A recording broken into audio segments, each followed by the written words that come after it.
Bonjour à tous et bienvenue sur videobourse.fr pour une analyse moyen-court terme de la paire livre sterling face au dollar, donc le câble. Je vais commencer par dégager les mouvements en graphique journalier ici. Donc je vais un peu abaisser voilà, le RSI. Donc on est dans une tendance haussière, légère, c'est-à-dire qu'on depuis fin 2008, donc depuis...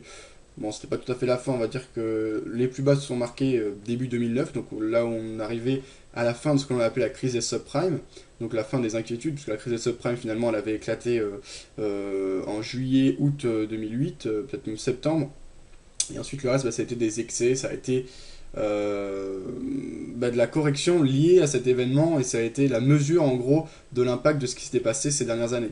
Ce qu'on appelle la crise des subprimes, en fait, elle s'est déroulée avant et ça c'était simplement l'explosion et l'interprétation des marchés une fois que cette affaire a explosé. Bon après c'est également d'autres choses, hein, c'était lié également à toutes ces maisons, enfin bon, bref. Quand on connaît l'histoire précisément, c'est pas ce que je m'intéressais ici.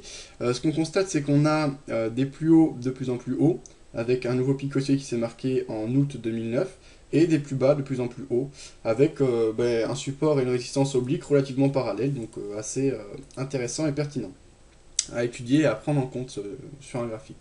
Alors ensuite, depuis fin 2009 et l'annonce de la crise grecque, donc les inquiétudes relatives à la dette grecque, la dette souveraine grecque, on a eu une accélération baissière puisque même si la livre sterling n'était pas directement concernée, il y a eu des inquiétudes mondiales et donc le dollar a joué son rôle de valeur refuge. D'autant plus que la livre sterling est assez proche de l'euro, l'économie du Royaume-Uni dépendant directement de l'économie de la zone euro.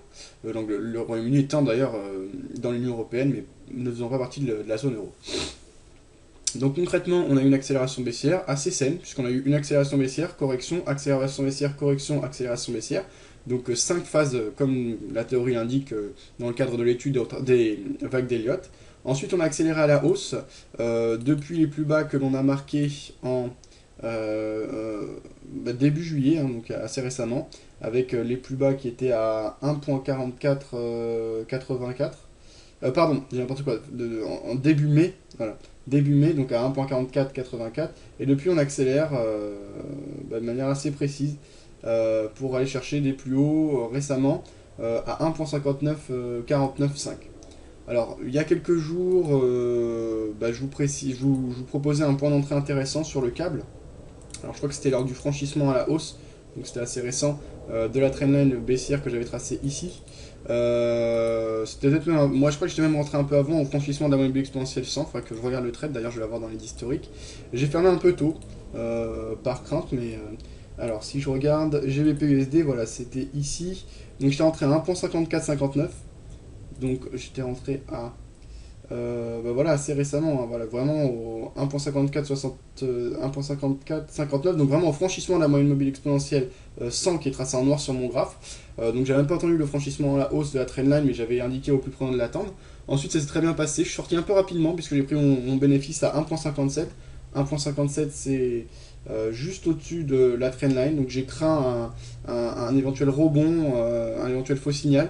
J'ai peut-être pris ma plus-value un peu vite, d'autant que j'avais un objectif qui se situait initialement dans les 1.64, on va regarder précisément où, puisque cet objectif est toujours d'actualité, au niveau des 38.2, donc les 38 modules se situent à 1.6444, j'avais passé mon objectif précisément à 1.64, donc en dessous de ces derniers pour éviter la zone de rebond qu'elle constitue.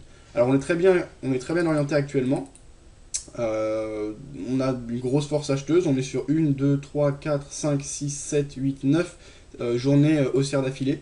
Alors comme on dit, les arbres ne montent pas au ciel, et je ne pense pas que le ralliement des 38.2 se fera d'un seul coup, quoi qu'on peut avoir des surprises avec le câble, qui est une paire quand même très volatile, mais qui a également tendance à retracer rapidement.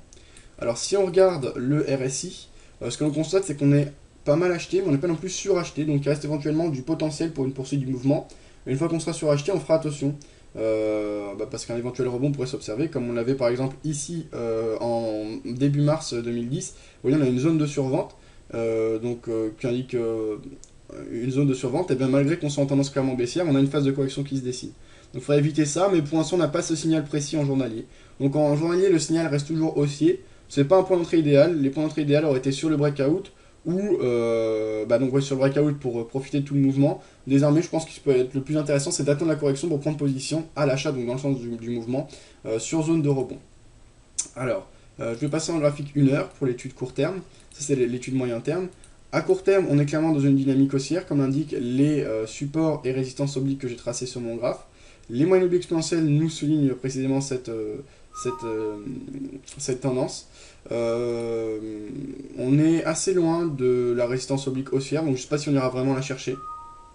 On a quand même une très belle dynamique, comme on le voit ici, un mouvement très fort. Si on regarde à très court terme, on va pouvoir encore dégager une tendance plus haussière, donc il est hors de question pour le moment de prendre des positions à la vente. Cependant, attention, on a une petite divergence qui s'observe au niveau du RSI, avec des plus hauts de RSI 14, avec des plus hauts de plus en plus bas, comme on le voit ici, alors que sur les cours, c'est l'inverse. Donc on reste vigilant, et ça peut commencer à indiquer un certain essoufflement de la part des acheteurs. On a quand même de la vigueur à l'achat, comme on le voit depuis ce matin. Cependant, attention, on a des ombres haussières qui se dessinent de manière assez vive là, ces dernières heures, ce qui peut indiquer un certain essoufflement. Donc si on a un retest de la moyenne exponentielle 100 ou de la trendline, ça constituerait vraiment un point d'entrée intéressant, et c'est pas exclu que ça se produise dans les prochaines heures, prochains jours. Maintenant, la dynamique est clairement haussière. D'ailleurs, si je regarde en 15 minutes, ça va se souligner d'autant plus, et on va d'autant plus s'en rendre compte. Voilà. On a encore une nouvelle dynamique encore plus poussée, donc plus on descend dans les unités de temps, plus la dynamique haussière est poussée. Donc je ne conseille absolument pas de prendre position à la vente, ce serait totalement contre-tendance, et ce serait se mettre les probabilités contre soi. Je ne conseille pas non plus de prendre position à l'achat actuellement. Cependant, en cas d'accélération et de franchissement net des précédents plus hauts, donc je parle en court terme, en intraday, donc en cas de franchissement à la hausse des 1.5963,4, pourquoi pas jouer le breakout et donc la continuité pour aller chercher un petit objectif intraday. Voilà ce que je pourrais dégager sur le câble en cette journée du 3 août 2010. Je vous souhaite une bonne journée à tous, bon trade et à bientôt sur videobourse.fr.